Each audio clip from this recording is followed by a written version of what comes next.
Et Ça, c'est une histoire forte parce que c'est un entrepreneur qui a réussi à faire des millions de chiffres d'affaires en dollars.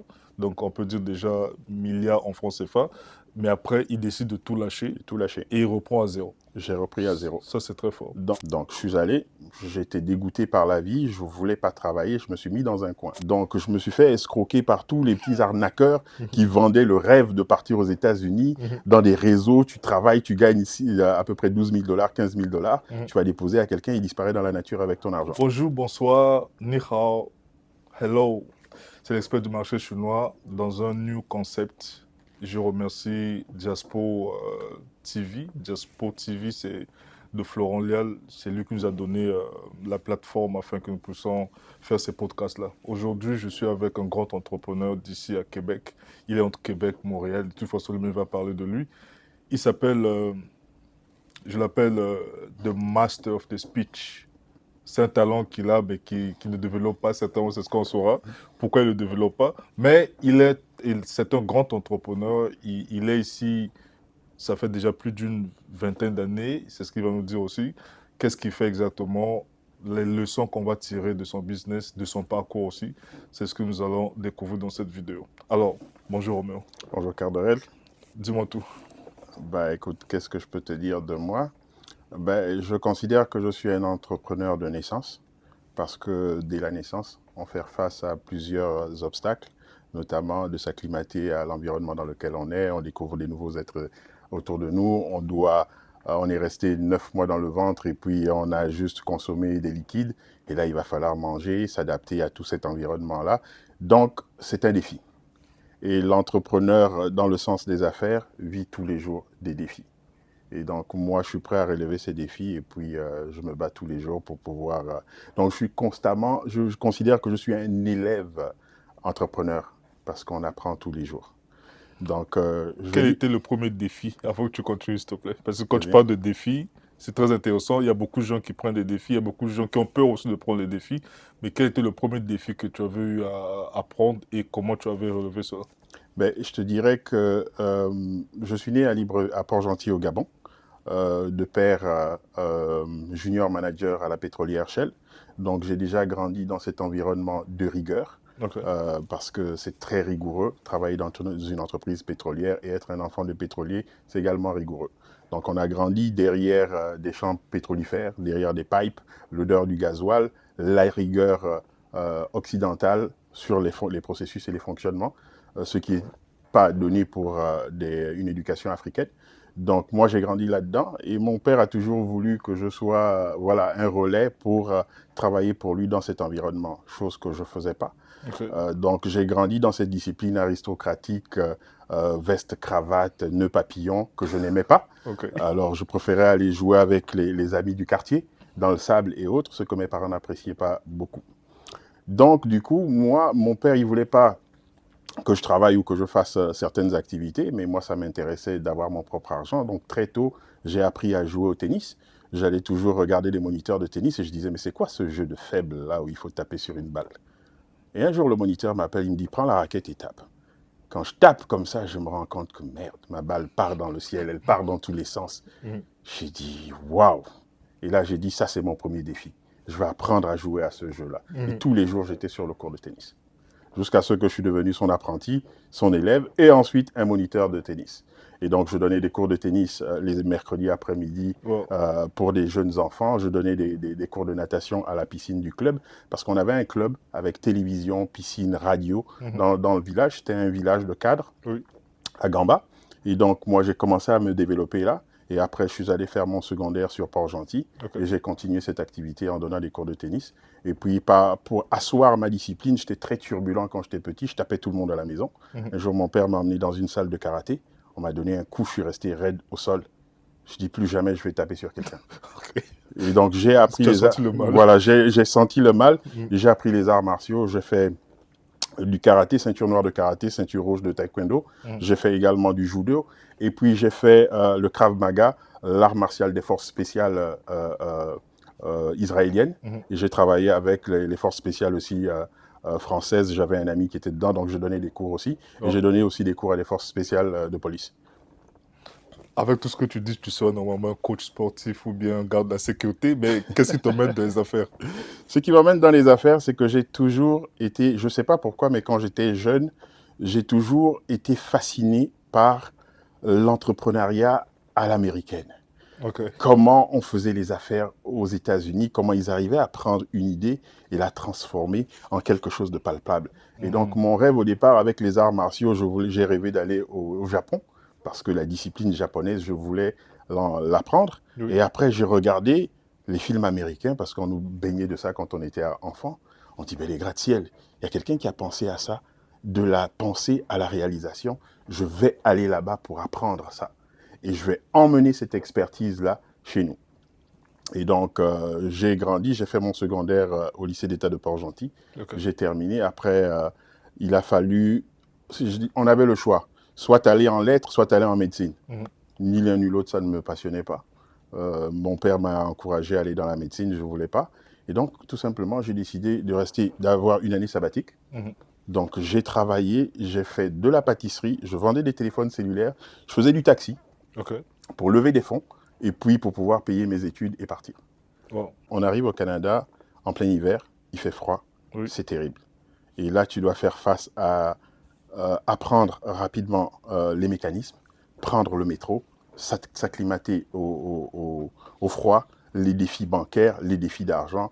On avait à peu près 30 000 dollars dans la poche quand on est arrivé. En 6 mois, c'était terminé. Donc, au sortir de ça, par la suite, je me suis dit, ah, ma conjointe aussi, j'avais une petite amie à l'époque, Mhm. et on était ensemble au lycée. Et puis là, elle me disait, je me suis dit, je ne peux pas partir à l'étranger sans elle, il faut qu'on parte ensemble. Alors, on a travaillé fort ensemble, on a vendu, on faisait des bûches de Noël, qu'on livrait dans des banques, qu'on livrait à des entreprises, des familles. Et mon premier business, c'était de partir. Je me suis arrêté un jour au port, j'ai vu un camion de légumes qui n'était pas parti en exportation, je l'ai acheté. Je Ok. suis allé chez moi, j'ai pris toutes mes économies, j'ai acheté le camion. J'ai débarqué sur la pelouse de ma mère, j'ai fait verser tout le camion de légumes là-dessus. Elle m'a dit, mais t'es malade, c'est quoi, c'est ça? Je lui ai dit, attends, tu vas voir. J'ai pris des sacs, j'ai fait des ménagères, paniers ménagères avec différents fruits et légumes. Mhm. J'ai fait le tour de tout le quartier, j'ai vendu à tout le monde. En 2 jours, mon camion était vendu. Wow. Aussi simple que ça. Deuxième défi, c'était mon grand-père qui faisait venir des véhicules d'Auto-Belgique. Il Mhm. était le premier à faire ça. Donc chez lui, il y avait toujours beaucoup de véhicules. Mhm. Alors quand j'avais besoin d'argent, j'allais le voir, je lui demandais, mais tes moteurs qui sont là-bas, est-ce que tu en as besoin? Il dit Mhm. non. J'ai commencé à conduire, j'avais à peu près 12 ans. Bonjour, moi je suis Bruno Mbaïkar, je viens de la ville de Québec au Canada. J'ai assisté au masterclass du Dr Obambi sur les opportunités d'affaires en Chine et en général le marché chinois. J'ai appris beaucoup de choses, il y a des préjugés qui sont tombés. On voit que la Chine a d'immenses opportunités. Alors on est venu avec des idées et là on repart à neuf avec beaucoup d'opportunités en tête. C'est une très grande opportunité, c'est une très grande chance pour nous d'assister à ça et moi je convie tous ceux qui veulent assister à ces masterclass-là d'y assister parce qu'on reçoit beaucoup d'informations en peu de temps. Alors moi je suis très fier et je suis très content d'avoir assisté à cette masterclass. Merci. Donc je savais conduire, les après-midi, je prenais la voiture de mon père. J'allais le voir, on ramassait tous les moteurs qu'il y avait et on faisait tout le tour des quartiers et on vendait à tous les mécaniciens Mhm. des moteurs usagés. Donc c'est un peu comme ça que je me suis formé en business. Et je crois que la passion de l'automobile est venue de là Ok. parce que je voyais toujours des beaux véhicules dans la cour et puis je me suis dit, ah tiens, c'est quand même passionnant. Les mercredis, j'apprenais la technique, Mhm. je faisais un peu de mécanique. Par contre, je ne suis pas très fort manuellement. Ok. Donc, je suis capable de t'apprendre rapidement une fiche technique. Tu me donnes la fiche technique d'un Boeing 747-800, je Mhm. te l'apprends en 24 heures. Le lendemain, Ok. je te fais un exposé comme si c'est moi qui l'avais construit. Wow. Donc, c'était ça mes premiers défis quand Mhm. j'étais jeune. Par la suite, j'ai réussi ma petite vente comment on appelle ça, de gâteaux et autres, Mhm. levée de fonds pour pouvoir partir à l'extérieur. Un jour, mon père est arrivé. Il est venu à mon kiosque. J'avais un petit kiosque où je vendais des sandwichs dans un établissement. Il a regardé, il a bougé la tête. Et là, j'ai fait mes démarches. J'ai pu avoir le visa pour ma copine pour venir au Canada parce qu'elle me disait elle ne veut pas étudier en anglais. Moi, je partais pour Houston, au Texas, pour mes études en ingénierie informatique. Ok. Et elle me disait, je ne veux pas étudier en anglais, moi je veux apprendre la médecine, mais il faut que je comprenne. Je dis, écoute, il y a un petit pays là qu'on appelle le Québec où on parle français. Bah écoute, c'est à 6 heures de New York, je pourrais te déposer là et puis moi, je vais revenir de temps en temps les fins de semaine. On a bâti notre projet, on s'est battu, on a eu les visas pour elle. Moi, j'ai fait un visa. Vous cherchez à transformer votre business? Découvrez les opportunités d'affaires directes avec les usines chinoises lors de notre masterclass exclusive du Dr Obambi.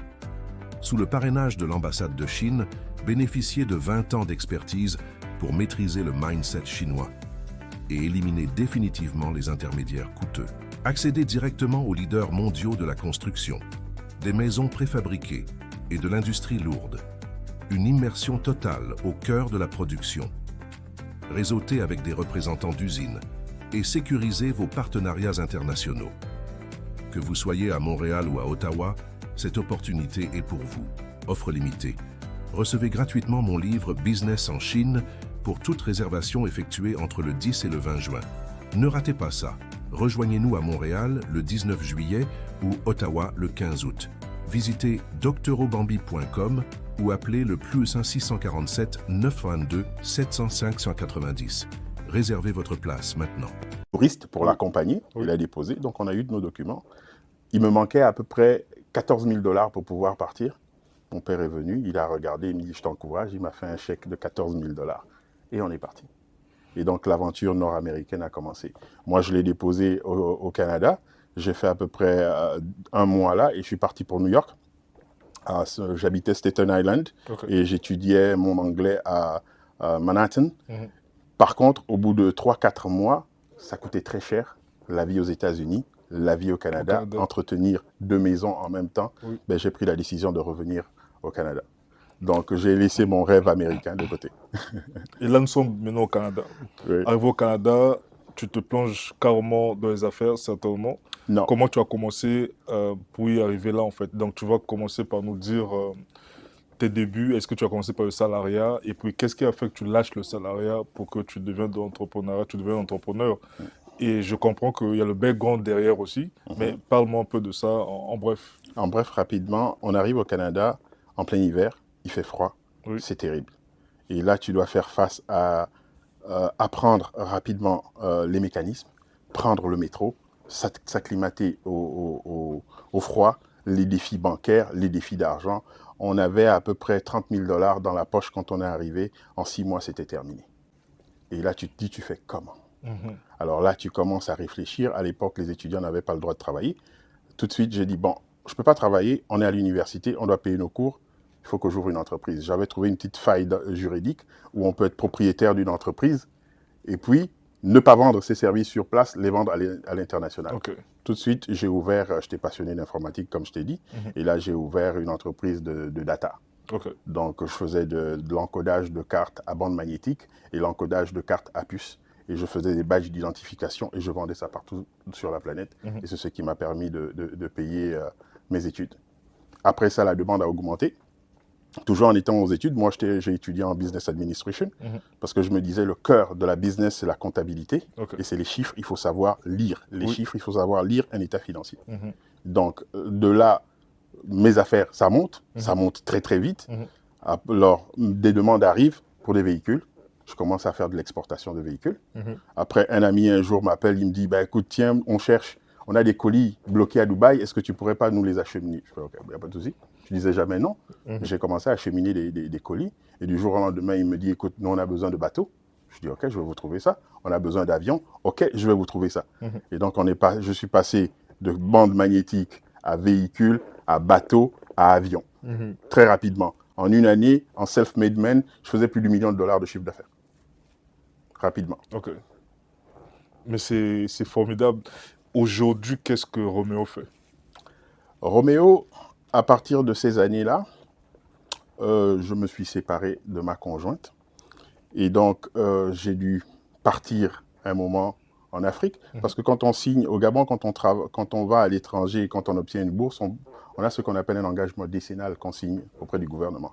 Et puis je me suis dit, j'ai acquis une certaine expérience ici, je vais me détacher de cet événement émotionnel et je vais aller un peu de recul travailler pour le Gabon et puis faire aussi ma petite quête spirituelle. Ok. Et donc là, je suis allé et je me suis dit, je vais accorder 5 années. L'engagement décennal, c'est 5 années pour le Gabon. Ok. Donc, je suis allé, j'étais dégoûté par la vie, je ne voulais pas travailler, je me suis mis dans un coin. J'avais une petite expertise en mécanique, et à chaque fois que je passais dans les garages automobiles, je voyais des véhicules qui étaient là garés pendant 5 ans, 6 ans. Je dis, ben, je peux vous aider?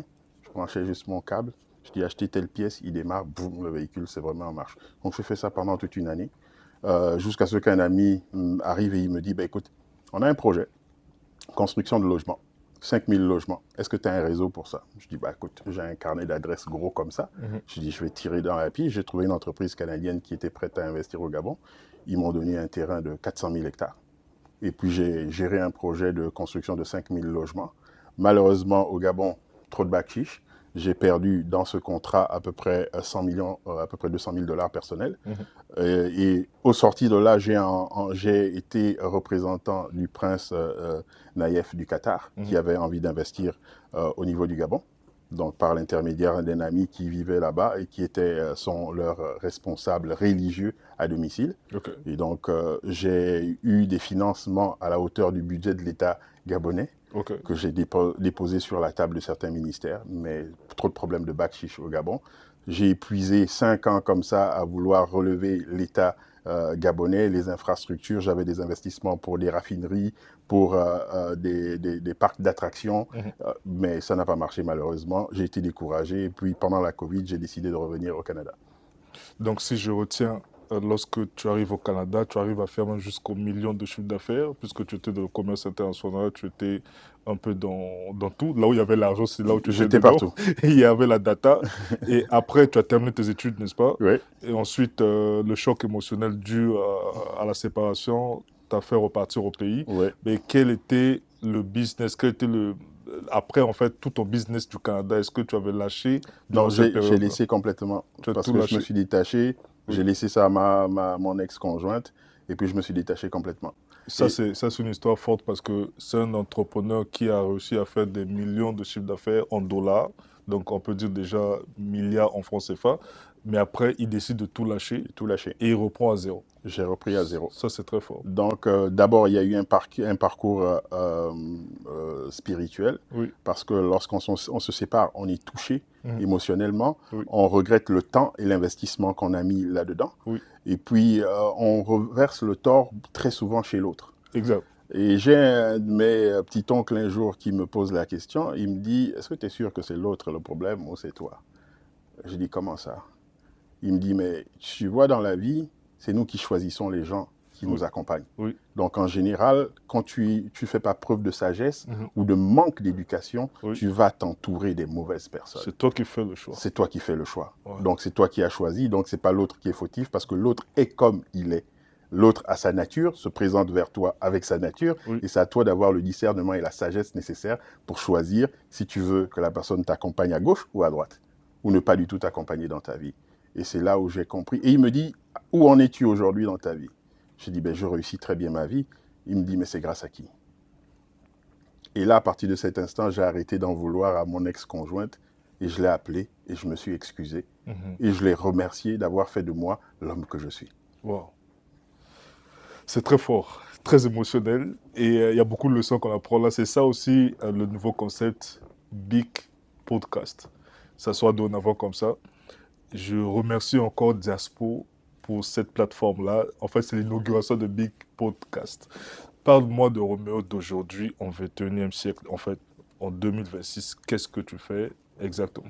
Mais tu sais, lorsque je t'ai rencontré, tu m'as reproché de ne jamais être au devant de la scène.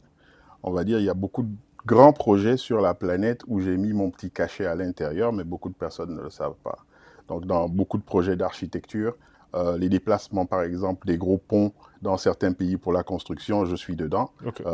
Par exemple, le stade de l'amitié de Libreville au Gabon, je suis dedans pour le déplacement de la grosse structure métallique. Je travaille aussi dans l'armement. Okay. Je travaille avec beaucoup de pays désarmés, dont je tairai le nom parce que c'est secret défense. Donc, je fais du consulting aussi là-dedans. Ils n'ont pas payé aussi. Ils n'ont pas payé. Toujours, et je suis aussi dans l'optimisation de performance pour tous les équipements diesel, comme tu le sais Oui, très ça, bien. on a fait même le podcast ensemble où on parlait des camions de BIC. Exactement. Actuellement, au Canada, j'ai une compagnie de conciergerie et de limousine Ok. à contrat avec des grands hôtels comme le Club Med Charlevoix, le Manoir Richelieu Casino, l'Auto-Québec. Mhm. Et j'opère aussi en Suisse. Oui, J'ai une fintech en oui. Suisse, Drake Digital. Mhm. Et donc, on fait tous les produits digitaux adossés à l'intelligence artificielle. Mhm. Mais on est également dans tout ce qui est monétisation, transfert d'argent. Et on assiste des grosses compagnies pour l'achat de leurs navires à l'international. Et on sert de pont séquestre pour s'assurer que les contrats soient respectés de part et d'autre. Donc, Wow. vous achetez un bien qui coûte très cher. Mhm. Au lieu de déposer l'argent directement chez le fournisseur, vous le déposez chez nous. Nous, on s'assure de la qualité du produit. Quand c'est validé, avec les surveys, on transfère l'argent. Donc, les deux parties sont sécurisées sur les transactions. Ok. Donc, c'est ce que je fais actuellement. Et puis, je fais aussi du coaching, Oui. mais pas sur la place publique. Parce que moi, je considère que le message, un message est particulier. Oui. Donc, quand vous arrivez dans une salle et vous donnez le message à tout le monde, parfois ça ne catch pas. Mm. Mais quand vous croisez quelqu'un dans la rue qui vous pose une question, c'est la personne à qui le message s'adresse et je donne le message. Donc, c'est comme ça que je fais mes coachings. Ce que tu as dit, c'est très important, c'est ma stratégie. Et quand je fais mes coachings, les masterclass, les gens voient que je facture ça, l'entrée, et je ne facture pas au prix minime. Et d'ailleurs, j'ai fait la première masterclass, c'est les forums que je suis en train de faire actuellement. J'ai commencé à un prix quand même, j'ai donné ça comme cadeau, mais bientôt, je vais débuter avec les entrées de 1 000 $, 2 000 $, jusqu'à arriver à 10 000 $. Pourquoi? Parce que j'aimerais filtrer des personnes. Comme tu Ouais. as dit, il vaut mieux avoir 2 personnes que je vais donner la substance qui va leur permettre d'appliquer et d'évoluer, gagner des centaines de millions. Et s'il me donne 10 000 $ par rapport à ça, lui gagne plus que d'avoir la masse qui va négliger la substance. On ne donne Ouais. pas nourriture des enfants aux chiens, comme Tout à disait fait. Jésus par exemple. Exactement. Alors, dis-moi un peu par rapport à tout ton parcours. Tu as un background lourd. En Très tout lourd. cas, je le dirais comme ça. Très, très lourd. Je ne donne même pas les détails. C'est très lourd. Je ressens. Mais je pense que ceux qui suivent aussi ressentent. Quelles sont 2 leçons que tu dirais aux entrepreneurs? Première leçon que j'ai appris de ma première activité, c'est que la vie est cyclique. Je recommande à tous les entrepreneurs de ne pas marcher seul. Parce que quand vous marchez seul, aujourd'hui, j'ai eu des difficultés avec mon ex-conjointe. J'ai tout arrêté, j'ai tout laissé. Ça m'a pris peut-être 5 à 7 ans pour remonter complètement de cette déception, bien que je faisais d'autres projets parallèles parce que c'était facile pour moi. Mais si j'aurais laissé toutes mes activités continuer et pilotées par des partenaires, Oui. pour remonter sur la roue, ça aurait été beaucoup plus facile. Tu réembarques sur la roue parce qu'il y a des gens qui ont gardé le cap. Oui. Mais là, j'ai été obligé de repartir à zéro. Et j'ai fait l'effort de ne pas utiliser mon carnet d'adresses pour remonter. Et ça aussi, c'est pour montrer aux gens qu'on peut tomber par terre. Oui. Et quand on a la substance, on peut se relever. Donc moi, aujourd'hui, je me sers comme exemple pour montrer aux gens que même quand vous tombez, vous pouvez vous relever. Et il faut vous appuyer sur les bonnes personnes pour remonter. Et quand vous partez en affaires, il faut avoir des bons partenaires à côté de vous. Mais pour le choix des partenaires, il faudrait évoluer le niveau de risque en affaires du partenaire que vous allez choisir. S'il n'a pas le même niveau de risque que vous, il va vous freiner dans toutes vos activités. Exact. Ça, c'est très important. Donc, deux leçons. Quand on tombe, on peut se relever. Oui. Et le parcours de l'entrepreneur, c'est de tomber tous les jours et de se relever. Wow. Un entrepreneur n'a jamais d'argent, mais il a des idées. Et donc, son métier, c'est de défendre ses idées. Exact. Tous les jours, vous devez défendre vos idées. En tout cas, je voulais rester avec lui pour même 24 heures parce qu'il y a beaucoup de choses à creuser avec Roméo, mais je pense que ceux qui peuvent comprendre et discerner, ils peuvent discerner beaucoup de choses par rapport à ce qu'il vient de dire. C'est très profond, on peut analyser chaque mot qu'il a fait sortir et il y a la sagesse dedans, il y a beaucoup de leçons. Mais pour le voir, c'est facile parce qu'il est toujours avec nous aussi lors des conférences et des forums. Et je pense que la prochaine conférence, ça sera à Montréal, vous pourrez le voir. Merci encore à Diaspo pour cet espace. Merci à Roméo d'être passé. Et merci à le toi. concept de BIC Podcast, c'est de parler avec les entrepreneurs réels, ceux du terrain, parler de leur parcours et montrer aux gens que BIC, en fait, le business in China, ce n'est pas seulement aller en Chine, mais il y a tout un concept derrière. Il faut que tu sois entrepreneur, il faut que tu saches quoi faire de la Chine. Ok. Chutons avec cette question, la dernière, qu'est-ce que la Chine pour vous aujourd'hui? La Chine, pour moi, c'est le 21e siècle et les autres continents sont encore au 18e siècle. Alors, on a à tout apprendre de la Chine. C'est de la propagande, tout ce qu'on raconte sur la Chine. Il faut aller sur place pour voir qu'est-ce qui se passe. Il faut voir la technologie qu'il y a, le niveau d'éducation qu'ils ont, la manière dont ils sont partis des années 78, où ils n'étaient rien, pour voir aujourd'hui la magnifique puissance qu'elle est. Et on devrait tous tirer des leçons là-dessus. Moi, mon objectif premier quand je venais en Occident, c'était d'apprendre de l'Occident et de ramener ce niveau de compétence-là en Afrique. Et c'est ce que je fais dans tout ce qui est optimisation de performance. Parce que beaucoup d'entreprises, par exemple dans le domaine mécanique, tu l'as dit la dernière fois, lorsque quelqu'un construit un immeuble, au bout de 5 ans en Afrique, il dépérit. Oui. Mais pourquoi? Parce qu'on n'a pas une vision industrielle là-dessus. Exact. Alors qu'actuellement, on est capable, nous qui sommes en Occident, de tirer des leçons de ce qui se fait de bien, d'aller vers la Chine qui a un niveau de technologie très avancé et d'en mener ce niveau d'industrialisation chez nous. Exact. C'est ça pour moi la Chine, c'est un tremplin pour nous vers l'industrialisation. C'est par là que nous terminons. Merci Renaud d'être passé. Merci à toi Cardoré, toujours un plaisir.